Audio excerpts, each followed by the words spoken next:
یہ لو میری سنت، یہ لو میرا قرآن، یہ لو میری سنت۔ الحمدللہ وکفا وسلام علی عبادہ الذین اصطفى، اللہم صل علی سیدنا محمد وعلی آل سیدنا محمد مبارک وسلم۔ جناب نبی کریم صلی اللہ علیہ وسلم کہ سوتے وقت کے معمولات، اذکار۔ ترمذی شریف میں ہے، حضرت جابر رضی اللہ تعالیٰ عنہ سے روایت ہے کہ جناب نبی کریم صلی اللہ علیہ وسلم اس وقت تک نہ سوتے تھے جب تک کہ سورت الف لام میم سجدہ اور سورت ملک نہ پڑھ لیتے تھے۔ تفسیر در منصور میں اور شمائل کبریٰ میں روایت ہے، حضرت انس رضی اللہ تعالیٰ عنہ فرماتی ہیں کہ رسول اللہ صلی اللہ علیہ وسلم نے ارشاد فرمایا، حضرت جبرائیل علیہ السلام نے ہمیں حکم دیا ہے کہ اس وقت تک نہ سوؤں جب تک کہ حامیم سجدہ اور تبارک الذی یعنی سورت ملک نہ پڑھ لو۔ اور مشکات شریف میں ہے، حضرت ابو ہریرہ رضی اللہ تعالیٰ عنہ سے روایت کہ نبی کریم صلی اللہ علیہ وسلم نے ارشاد فرمایا، قرآن شریف میں ایک صورت ایسی ہے جو 30 آیتوں والی ہے، وہ اپنے پڑھنے والے کی شفاعت کرتی رہتی ہے یہاں تک کہ اس کی مغفرت کروا دیتی ہے، اور وہ صورت تبارک الذی یعنی صورت ملک ہے۔ ایک روایت میں ہے کہ ایک شخص کا انتقال ہوا، عذاب قبر کے فرشتے اس کے سرہانے آئے تو کہا کہ اسے عذاب دینے کا کوئی راستہ نہیں کہ یہ صورت ملک پڑھتا تھا۔ حضرت خالد بن معدان رضی اللہ تعالیٰ فرماتے ہیں کہ یہ صورت اپنے پڑھنے والے کی طرف سے قبر میں جھگڑتی ہے اور کہتی ہے کہ یا اللہ، اگر میں تیری کتاب میں سے ہوں تو میری سفارش، میری شفاعت قبول کر، ورنہ مجھے اپنی کتاب سے نکال دے۔ اور مشکات شریف میں ہے، حضرت عبداللہ بن عباس رضی اللہ تعالی عنہما سے روایت کہ بعض صحابہ کرام رضی اللہ تعالی عنہم نے ایک جگہ خیمہ لگایا، ان کو علم نہ تھا کہ وہاں قبر ہے۔ اچانک خیمہ لگانے والوں نے اس جگہ سے کسی کو تبارک الذی پڑھتے ہوئے سنا۔ نبی کریم صلی اللہ علیہ وسلم سے آ کر عرض کیا تو آپ صلی اللہ علیہ وسلم نے ارشاد فرمایا، یہ صورت اللہ کے عذاب سے روکنے والی اور نجات دینے والی ہے۔ اور ابو داؤد شریف اور ترمذی شریف میں ہے کہ فرماتے ہیں کہ نبی اکرم صلی اللہ علیہ وسلم سوتے نہ تھے جب تک کہ مسبحات کی تلاوت نہ فرماتے، اور اس میں ایک آیت ایسی ہے جو 1000 آیات سے افضل ہے۔ مسبحات ان صورتوں کو کہتے ہیں جن کی ابتدا تسبیح سے ہو، مثلاً سبح یسبح، اور وہ یہ صورتیں ہیں: سورۃ حدید، سورۃ حشر، سورۃ صف، سورہ جمعہ، سورہ تغابن اور سورۃ اعلی۔ اور آیات سے مراد وہ جو 1000 آیات سے افضل ہے، فرماتے ہیں کہ وہ سورۃ حشر کی آخری آیت ہے۔ حضرت نوفل نے اپنے والد سے روایت کی ہے کہ ان کے والد سے نبی اکرم صلی اللہ علیہ وسلم نے فرمایا تھا، ہر رات سورہ کافرون پڑھ کر سویا کرو، شرک سے برات ہوگی۔ اور حضرت عائشہ صدیقہ رضی اللہ تعالیٰ عنہ سے روایت ہے بخاری شریف میں کہ آپ صلی اللہ علیہ وسلم ہر رات جب بستر پر تشریف لاتے تو دونوں ہتھیلیوں کو ملاتے اور سورت قل هو اللہ احد، قل اعوذ برب الفلق، قل اعوذ برب الناس پڑھ کر دم کرتے، پھر جہاں تک ہاتھ جاتا وہاں تک پھیر لیتے۔ پہلے سر اور چہرے سے شروع فرماتے، پھر جسم کا اگلا حصہ 3 مرتبہ اسی طرح کرتے تھے۔ سوتے وقت کا یہ عمل مسنون اور بڑی افادیت رکھتا ہے، زمینی اور آسمانی بلاؤں کا دافع ہے۔ آصب، سحر، خوف، دہشت، وساوس، شیطان کی طرف سے ڈراؤنے خواب نظر آنا، ان کے ازالہ کے لیے بہت ہی مفید ہے۔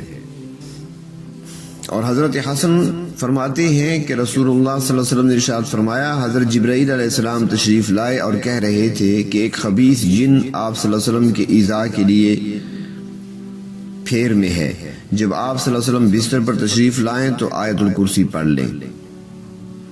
اور ایک حدیث شریف میں آتا ہے کہ جس نے سوتے وقت آیت الکرسی پڑھی تو اس کی حفاظت کے لیے ایک فرشتہ مقرر ہو جاتا ہے اور صبح تک شیطان اس کے پاس نہیں آتا، اور جو بستر پر لیٹ کر اسے پڑھے تو اللہ تعالیٰ اس کی ہمسایہ اور ارد گرد کے کئی گھروں کی حفاظت فرماتے ہیں۔ سوتے وقت آیت الکرسی کا ورد شیاطین کے وساوس اور حملے اور ہر قسم کے آصف وغیرہ سے حفاظت کا ایک بہترین مضبوط حصار ہے۔ تو سوتے وقت آیت الکرسی اور معوذتین قل اعوذ برب الفلق قل اعوذ برب الناس، یہ دو صورتیں اور آیت الکرسی اہتمام کے ساتھ اپنا معمول بنانا چاہیے۔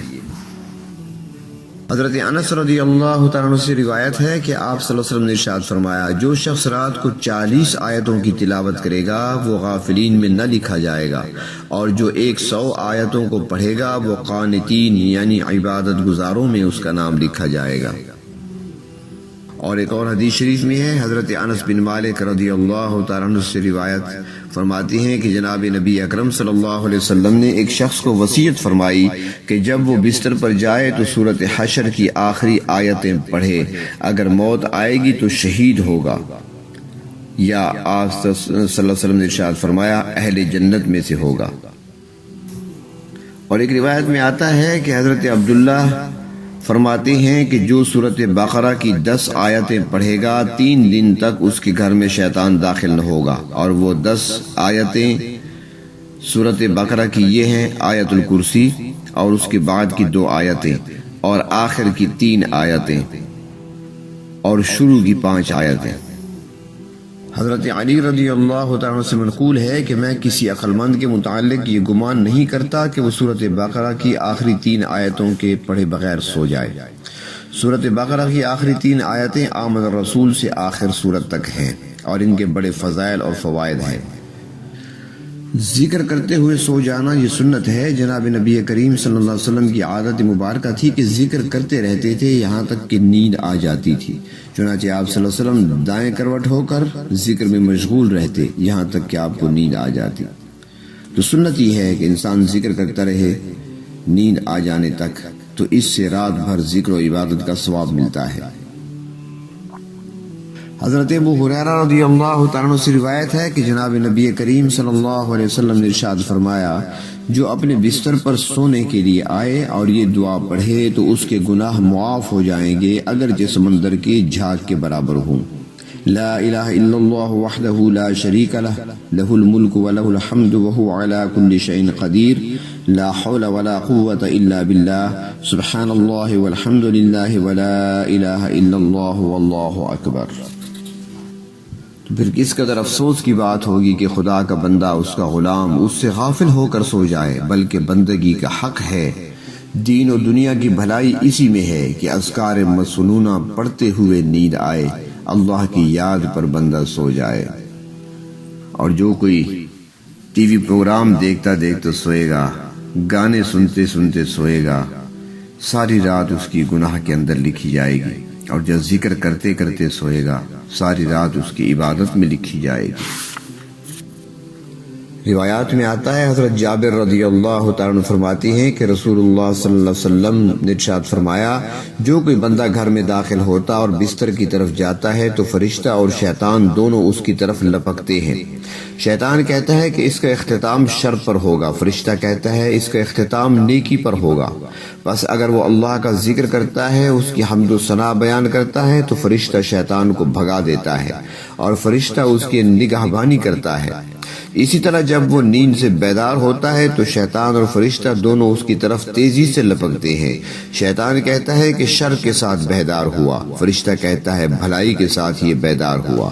بس اگر وہ اٹھنے والا یہ دعا پڑھ لیتا ہے اور اسی رات انتقال کر جاتا ہے تو فرمایا کہ اس کی موت شہادت کی ہوتی ہے۔ اور ایک دوسری روایت میں ہے کہ اگر اس حال میں موت آ جائے تو وہ جنت میں داخل ہوگا۔ اور وہ دعا یہ ہے، الحمدللہ الذی رد الی نفسی بعد موتها ولم یمتها فی منامها، الحمدللہ الذی یمسک السماوات والارض ان تزولا ولئن زالتا ان امسکہما من احد من بعده انہ کان حلیما غفورا۔ مصنون دعاؤں میں یہ دعا مل جاتی ہے، اگر یہ دعا یاد نہیں تو ایک مختصر دعا ہے وہ پڑھ لے کہ الحمدللہ الذی یمسک السماء ان تقع علی الارض الا باذنہ ان اللہ بالناس لرؤوف الرحیم۔ اللہ تبارک و تعالی عمل کی توفیق عطا فرمائے۔ یہ لو میری سنت، یہ لو میرا قرآن، یہ لو میری سنت، یہ دکھلائے گی تم کو اب راہ جنت۔